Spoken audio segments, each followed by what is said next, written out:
buhay natin ay parang pelikula. Parang pahina ng libro. Dami chapter. May chapter na happy ending, may chapter din na sad ending. May chapter din na hindi pa natatapos. Kaya wala pang wakas. Marami din tayong mga past sa buhay natin na nagawa natin ng tama at nakagawa din tayo ng mali, ng maling desisyon, maling ginawa. Pero huwag tayong matakot na magkamali. Dahil parte lang yan ng buhay natin.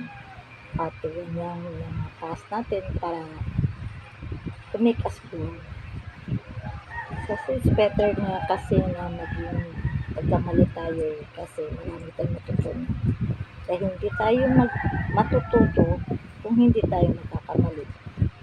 Diba?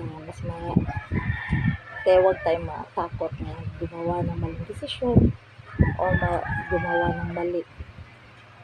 Kasi pag nagkamali tayo at nagawa natin tama, it makes us a strong and better person. Kasi alam na natin na mali. Hindi natin ang gagawin ulit.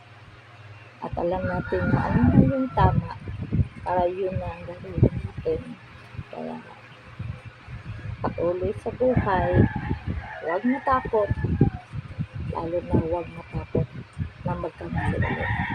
Dahil yung pagkakamaling yun ang mag-guide sa'yo to make you a better person, to make you strong.